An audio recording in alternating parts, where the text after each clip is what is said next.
नमस्कार, जय हिंद। मेरा नाम है संजय विश्वकर्मा और आप देख रहे हैं agri mantra changing the way of thinking. इस वीडियो में हम बात करेंगे यूपीपीएससी एग्रीकल्चर प्री एग्ज़ाम के लिए कुछ महत्वपूर्ण प्रश्नों का। तो ये इस सेशन का 8वां पार्ट है। अभी तक 7 वीडियो हो चुकी हैं, तो जिन्होंने भी पुरानी वीडियोस को नहीं देखा है तो चैनल की प्लेलिस्ट में जाकर उन वीडियोस को आप देख सकते हैं। साथ ही ये पूरी वीडियो हिंदी और इंग्लिश दोनों भाषाओं में रहेगी, जिससे दोनों भाषाओं के छात्रों को कोई समस्या ना हो। तो इस वीडियो के साथ आखिरी तक बने रहिएगा। ये वीडियो काफ़ी इंपॉर्टेंट रहने वाली है आपके एग्ज़ाम के लिए। जान लेते हैं क्या है इस वीडियो में कुछ खास। यहाँ पे हम टॉप 20 यानी 20 महत्वपूर्ण प्रश्नों का हम यहाँ पर डिस्कशन करते हैं। साथ ही उनसे संबंधित कुछ महत्वपूर्ण पॉइंट्स का भी हम डिस्कशन करते हैं और वीडियो के आखिरी में हम क्वेश्चन ऑफ द डे के बारे में बात करते हैं। तो कुल मिला के यहाँ पे 21 क्वेश्चन टोटल हो जाते हैं और कुछ महत्वपूर्ण पॉइंट्स का भी हम डिस्कशन करते हैं। तो ऐसे 30-35 क्वेश्चन तो आपका इस वीडियो के माध्यम से क्लियर हो जाता है। तो वीडियो काफ़ी इंपॉर्टेंट रहने वाली है। तो जल्दी से इस वीडियो की लिंक को आप शेयर कर दीजिए और सेशन को फिर हम आगे बढ़ाते हैं। पहला क्वेश्चन है, row spacing for wheat in centimeter irrigated late sown condition, यानी गेहूं की बुआई हेतु पंक्ति की दूरी सेंटीमीटर में सिंचित दर से बुआई की दशा में है। काफ़ी अच्छा क्वेश्चन है, काफ़ी इंपॉर्टेंट क्वेश्चन है। इस टाइप के क्वेश्चन जो है आपके एग्जाम में आते हैं और इसका जो सही आंसर है वो है 22 से 22.5 सेंटीमीटर। इसकी जो स्पेसिंग होती है, जो जिसको हम अंतरण भी इसको हम कहते हैं हिंदी में, ये होता है रो टू प्लांट जिसको हम कहते हैं। ठीक है, तो ये होता है आपका 22.5 गुणा 10 एग्जैक्ट जो पूछता है ये सेंटीमीटर में हो गया। ये आपका इरीगेटेड कंडीशन के लिए होता है। इरीगेटेड का मतलब होता है आपका सिंचित दशा में होता है ये। और ये रो का मतलब होगा ये पंक्ति से पंक्ति की दूरी, और पी मतलब प्लांट से प्लांट की दूरी होती है 10 सेंटीमीटर। तो आप इसको ऐसे ही याद रखिएगा क्योंकि कई सारे एग्जामों में इसको पूछा गया है। साथ ही ये आपके एग्जाम के पॉइंट ऑफ व्यू से काफ़ी इंपॉर्टेंट है। अब हम व्हीट के गेहूं के कुछ इंपॉर्टेंट पॉइंट्स को हम जान लेते हैं जिनसे क्वेश्चन पूछा जाता है। जैसा कि वो पूछ लेता है कि कॉमन ब्रेड व्हीट, इसका जो बॉटेनिकल नेम होता है या फिर आपका ब्रेड व्हीट भी वो कह लो, बात एक ही होती है। तो इसको आप याद रखिएगा, इसको हम ट्रिटिकम एस्टिवम कहते हैं। ठीक है, ये कई बार पूछ लेता है। इसको कॉमन ब्रेड व्हीट या फिर कॉमन ब्रेड व्हीट इसको कहा जाता है। और इसका जो 2N होता है, कई बार 2N पूछ लेता है, तो ये आपका 42 होता है। ठीक है, एक होता है आपका ड्यूरम का पूछ लेता है बॉटनिकल नेम। ठीक है, तो ये होता है आपका ट्रिटिकम ड्यूरम से ड्यूरम बनता है। ट्रिटिकम ड्यूरम से आपका ड्यूरम बनता है। इसको हम मार्कोनी व्हीट भी कहते हैं, ये भी आपको याद रखना है, ये भी काफ़ी इंपॉर्टेंट है। इसको हम मार्कोनी व्हीट भी कहते हैं। और इसका जो 2N नंबर होता है वो होता है 28। ये सब पॉइंट्स को आपको याद रखना है। एक वो पूछ लेता है इमर व्हीट, ये भी आपके एग्जाम के पॉइंट ऑफ व्यू से काफ़ी इंपॉर्टेंट है। इमर व्हीट, तो ये इमर व्हीट जो होता है ऐसे करके पूछ लेगा, वो इमर व्हीट का आपको बॉटेनिकल नेम बताना है। तो ये होता है ट्रिटिकम डाइकोकम। एक होता है ट्रिटिकम एस्टिवम, एक हो गया डूरम, एक हो गया डाइकोकम। ठीक है, तो इन पॉइंट्स को आपको याद रखना है। ये सारे पॉइंट्स आपके एग्जाम के पॉइंट ऑफ व्यू से इंपॉर्टेंट है। आगे चलते हैं क्वेश्चन नंबर 2 पे।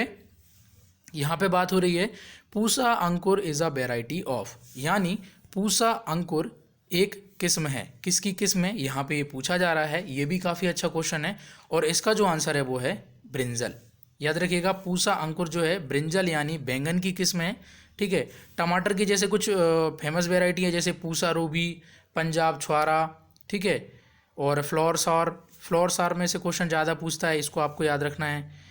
ठीक है, ये कुछ इंपॉर्टेंट वेराइटी हैं जो एग्ज़ाम में कई सारा पूछ लेता है। जैसे सोयाबीन की अगर हम पुरानी वेराइटीज़ की बात करें तो ब्रैग, ली, ये सब पूछ लेता है।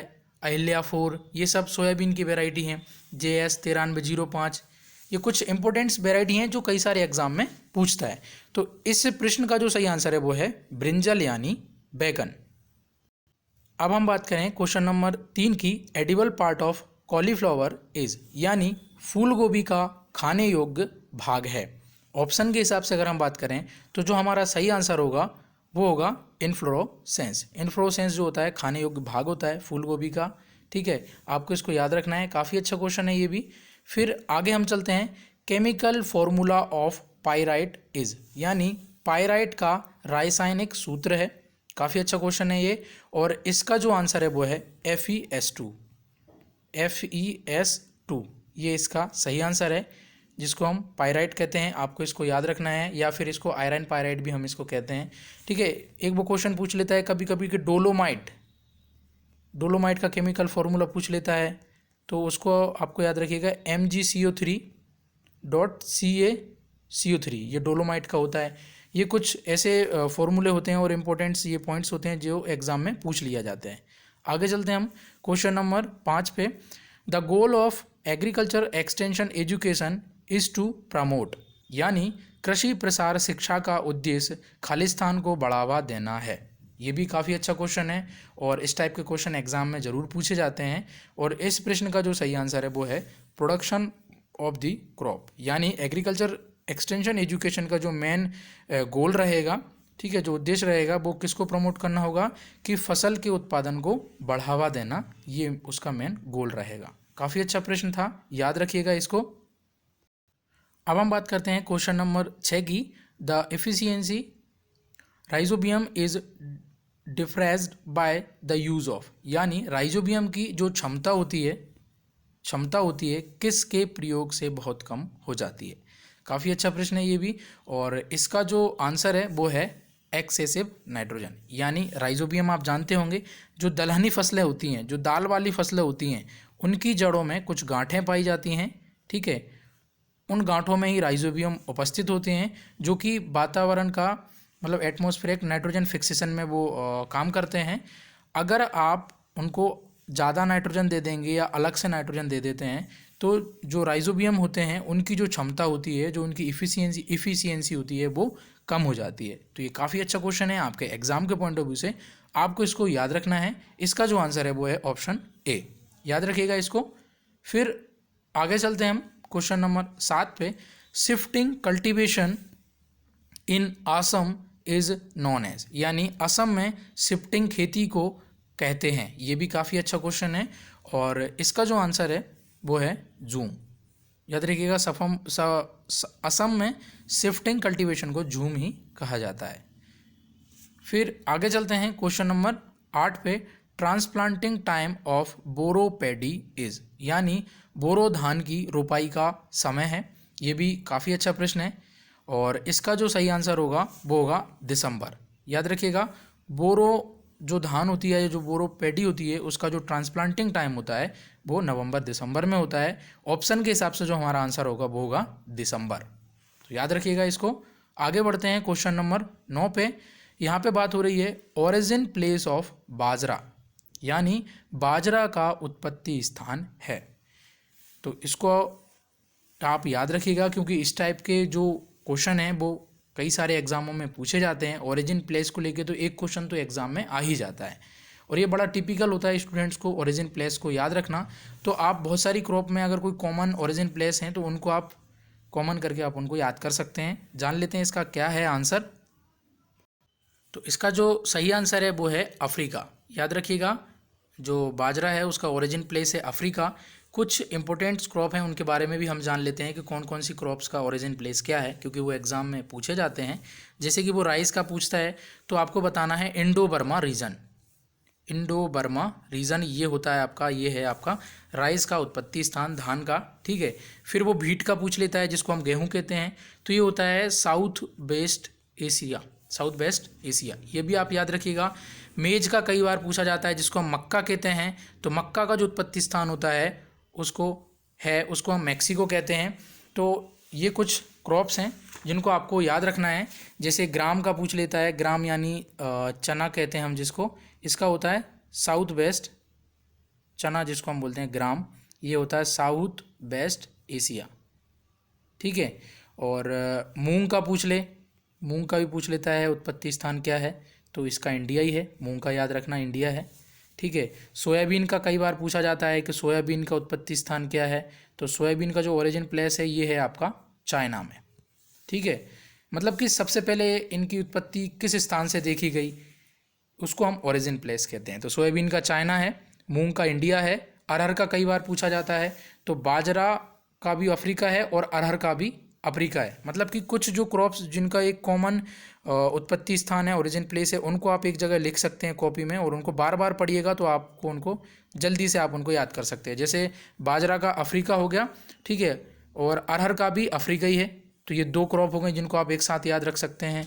मेज का मैक्सिको है, ठीक है, और सनफ्लावर का भी मैक्सिको है, ठीक है, मैक्सिको एंड साउथ एशिया। तो आप इनको ऐसे करके याद कर सकते हैं। कॉटन का पूछता है, कॉटन का भी आपका इंडिया है, ठीक है। तो इनको आप याद रखिएगा, कुछ इंपॉर्टेंट जो क्रॉप थी। आगे चलते हैं हम क्वेश्चन नंबर 10 पे। Cotton seed percent in cotton is, यानी कपास में बिनोले का प्रतिशत है। काफ़ी अच्छा क्वेश्चन है, काफ़ी इंपॉर्टेंट क्वेश्चन है। जो कॉटन सीड है उसको हम बिनोला कह रहे हैं यहाँ पे हिंदी में, और इसका जो आंसर होगा वो होगा 65 से 70%। याद रखिएगा, काफ़ी अच्छा प्रश्न है। आगे चलते हैं क्वेश्चन नंबर 11 पे। Hollow heart in groundnut is due to deficiency of, यानी हॉलो हार्ट मूंगफली में किसकी कमी से होता है। काफ़ी अच्छा प्रश्न है ये, और इसका जो सही आंसर है वो है बोरोन। याद रखिएगा, बोरोन की कमी से मूंगफली में हॉलो हार्ट की समस्या होती है। आगे चलते हैं। क्वेश्चन है entry of water through soil surface into soil profile is called, यानी भूमि से होकर भूमि में जल के प्रवेश को कहते हैं, ठीक है। काफ़ी अच्छा क्वेश्चन है, और इसका जो सही आंसर होगा वो होगा इनफिल्ट्रेशन। याद रखिएगा। फिर आगे चलते हैं हम क्वेश्चन नंबर 13 पे। Which type of drain is made where wood is available, यानी जहाँ लकड़ियाँ उपलब्ध हों या प्रचुर मात्रा में उपलब्ध हों वहाँ किस प्रकार का निकासी नाली बनाई जाएगी। काफ़ी अच्छा क्वेश्चन है, काफ़ी इंपॉर्टेंट है। तो इसका जो सही आंसर होगा वो होगा मोल्ड ड्रेन, यानी कि जिन इलाकों में लकड़ी की मात्रा ज़्यादा होती है, जो आसानी से वहाँ पे लकड़ियाँ हमको मिल जाती हैं, तो जो नालियाँ हम बनाते हैं जल निकास के लिए, मतलब खेत में से एक्स्ट्रा पानी को खेत में से हम बाहर निकालते हैं, उसको हम ड्रेनेज कहते हैं। तो उनके लिए हमको कुछ नालियाँ बनानी होती है। जैसे मान के चलो ये एक प्लॉट है, इससे हमको खेत में से बाहर निकालना है, तो साइड से कोई नाली हमने बना दी, ठीक है, लंबी नाली बना रहे हैं। पत्थर की भी नालियाँ बनती हैं, पाइप की भी नाली बन जाती है। मोल्ड ड्रेन यानी लकड़ी की नालियाँ जब हम बनाते हैं, या लकड़ी का उपयोग करके जब हम नाली को बनाते हैं, तो उसको हम मोल्ड ड्रेन भी हम कहते हैं। तो इसका जो सही आंसर होगा वो होगा मोल्ड ड्रेन। याद रखिएगा आप, काफ़ी अच्छा क्वेश्चन था। आगे चलते हैं क्वेश्चन नंबर 14। राइस गंधी बग बिलोंग्स टू फैमिली, यानी धान की गंधी मक्खी का संबंध है। कहीं कहीं इसको गंधी को गुंधी भी लिखा रहता है हिंदी में, तो कंफ्यूज मत होइएगा, दोनों का मतलब एक ही होता है। यहाँ पे धान का जो गंधी बग है उसका यहाँ पे फैमिली पूछा जा रहा है। काफ़ी अच्छा क्वेश्चन है, और ये प्रश्न मेरे हिसाब से काफ़ी इंपॉर्टेंट है, कई सारे एग्जामों में इसको पूछा गया है। जान लेते हैं क्या है इसका आंसर। आंसर इसका कोरेडी, COREIDAE, कोरेडी इसका जो फैमिली है, जो इसका नाम है, याद रखिएगा आप। और गंधी बग जो है इसको हम साइंटिफिकली लेप्टोकोरिसा एक्यूटा भी हम इसको कहते हैं। जैसे कहीं कहीं अगर किसी एग्ज़ाम में कभी वो ऐसे घुमा के पूछ ले, गंधी बग ना लिखा रहे, अगर वहाँ पे लिखा रहे लेप्टोकोरिसा एक्यूटा की फैमिली हमसे पूछे, तो बात वो गंधी बग की ही कर रहा है, ठीक है, याद रखिएगा। और इसका क्या है, ये अनप्लीजेंट स्मेल देता है, मतलब इससे जहाँ जिस फील्ड में ये होते हैं वहाँ से थोड़ी बेकार बदबू आती है, और ये मिल्की स्टेज पे अटैक करते हैं, ठीक है। और ये मिल्क जूस जो होता है धान का, ये पूरा सक कर लेते हैं, उसको पी लेते हैं। और इसका जो निम्फ और अडल्ट जो होता है, दोनों स्टेज ये फसल के लिए, राइस के लिए ये डैमेज करते हैं, हानिकारक होते हैं, ये पूछ लेता है, ठीक है। तो ये सब पॉइंट्स को आप याद रखिएगा, इंपॉर्टेंट हैं आपके एग्जाम के लिए। आगे चलते हैं question number 15। The best method to convince people is, यानी लोगों को आश्वस्त करने का सर्वोत्तम तरीका है। काफ़ी अच्छा क्वेश्चन है, काफ़ी इंपॉर्टेंट क्वेश्चन है, ठीक है। इसको हम जान लेते हैं। मतलब ये प्रश्न बात कर रहा है कि वह कौन सी मेथड है जिससे हम लोगों को आश्वस्त कर सकते हैं, उनका हम भरोसा जीत सकते हैं। ये एक्सटेंशन का क्वेश्चन है, ठीक है। और इसका जो सही आंसर है वो है डेमोन्स्ट्रेशन, यानी जिसको हम हिंदी में प्रदर्शनी या प्रदर्शन हम जिसको कहते हैं, ठीक है। दो टाइप के होते हैं, एक होता है आपका मेथड डेमोन्स्ट्रेशन और एक होता है रिजल्ट डेमोन्स्ट्रेशन। तो यहाँ पे सिंपल वो डेमोन्स्ट्रेशन की ही बात कर रहा है। मतलब लोग अगर प्रैक्टिकली किसी चीज़ को देखते हैं तो अगर उनको सही लगेगी तो उनका भरोसा हम जीत सकते हैं। ठीक है, बाकी जो पॉइंट दे रखे हैं जैसे वीडियो, क्लासरूम, ग्रुप डिस्कशन, ये इतने मतलब कन्वीनियंस नहीं है लोगों के लिए। यहाँ पे हम एक्सटेंशन की टर्म में बात कर रहे हैं, तो आंसर हमारा डेमोन्स्ट्रेशन होगा। आई होप आपको ये सब क्लियर हो गया होगा। आगे बढ़ते हैं क्वेश्चन नंबर 16 पे। Crossing over take place at. काफ़ी अच्छा क्वेश्चन है, काफ़ी इंपॉर्टेंट क्वेश्चन है, क्योंकि इस पॉइंट से, इस टॉपिक से एक दो क्वेश्चन हर एक एग्जाम में पूछे जाते हैं। तो आपको इसको याद रखना है। यहाँ पे पूछ रहा है कि क्रॉसिंग ओवर संपन्न होती है, यहाँ पे स्टेज के बारे में पूछ रहा है। तो ये जो है प्रोफेज की स्टेज होती हैं, जो आपका मायोटिक डिवीज़न होता है, फर्स्ट मायोटिक डिवीज़न जो होता है उसकी स्टेज होती है प्रोफेज। प्रोफेस में भी इसमें अलग अलग स्टेज होती हैं, जैसे लेप्टोटीन होता है, जाइगोटीन होता है, पैकेटीन होता है, डिप्लोटीन होता है। तो ये पैकेटीन में ये दिखाई देता है क्रॉसिंग ओवर। आपको इसको याद रखना है, बहुत इंपॉर्टेंट क्वेश्चन है ये, कई सारे एग्जामों में पूछा गया है और स्टूडेंट्स को इसमें कन्फ्यूज़न भी हो जाती है। एक क्वेश्चन वो इसी से संबंधित पूछता है, वो पूछता है कि क्याज्मा किस स्टेज में दिखते हैं।